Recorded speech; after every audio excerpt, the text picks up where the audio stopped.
Assalamu alaikum warahmatullahi wabarakatuh. Alhamdulillah rabbil alamin.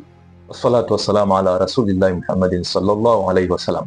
Rabbi shrah li sadri wa yassir li amri wa hlul 'uqdatan min lisani yafqahu qawli. Wa ba'd.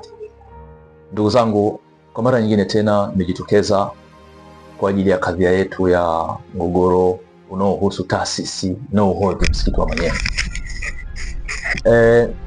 Tumekuwa tukitoa taarifa huko nyuma kwa ajili ya kujua kinachoendelea, na kwamba kesi hii kama mnavyofahamu kwenye utangulizi huko nyuma, kesi ilipelekwa kwa kabidhi wa si mkuu na akasuluhisha, na baada ya kuwa kabidhi wa si mkuu kashindwa kamaliza kusuluhisha mgogoro uliokuwepo, na katika usuluhishi wake aliteua kamati ya watu kadhaa kwa ajili ya kusimamia uendeshaji wa taasisi wakati mgogoro unaendelea, na baada ya kumaliza usuluhishi taasisi ikawa inaendelea kuwa chini ya kamati, ambapo sasa katika usuluhishi huo pia kabidhi wa si mkuu alichukua mali za taasisi pamoja na msikiti kwa ujumla zikawa chini yake, na akakabidhi kwa kamati kuwa sasa wao ndio watasimamia katika kipindi ambacho mzozo unaendelea.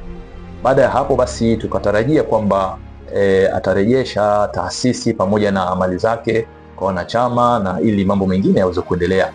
Hatua hiyo tulitegemea ichukue muda mfupi, lakini ikaenda mpaka ikachukua miaka miwili, na baadaye ikaonekana kwamba uwezekano wa kupatikana kurejeshwa taasisi hiyo ulikuwa haupo, huko mashakani.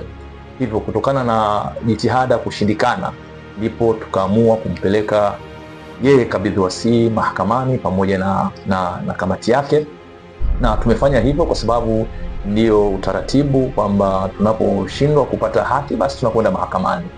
Kwa mnasaba huo tumefikisha kabidhi wasi mkuu mahakamani, yeye pamoja na mwanasheria mkuu wa serikali, kwa sababu hiyo ndio ada, lakini vile vile tukawapeleka wanakamati ambao waliteuliwa kukaa na mali za msikiti, ambapo ni katika walioteuliwa ni bwana Ismail Aden Rage, Idi Abdalla Yusuf pamoja na Saidi Bakari Ishaka.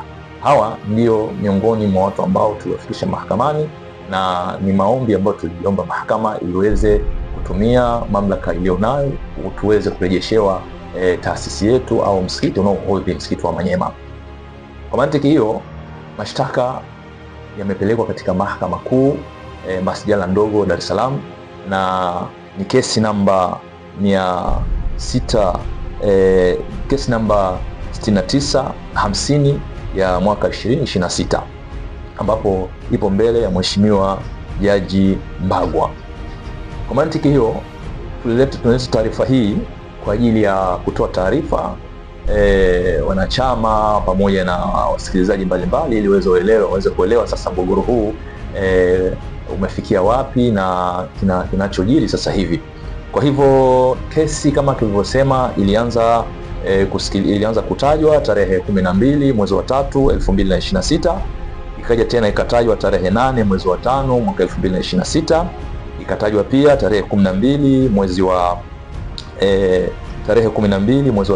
2026, na inakwenda sasa kuzungumzwa tarehe 11 mwezi wa 8 2026.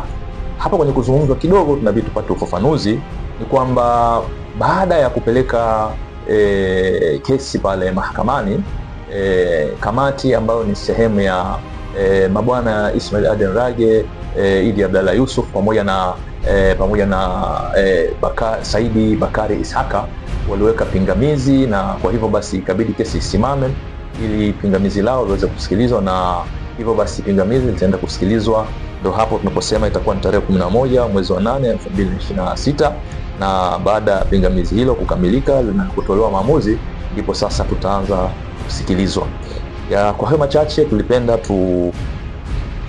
tutoe huo mrejesho juu ya kadhia ya msikiti wa Manyema.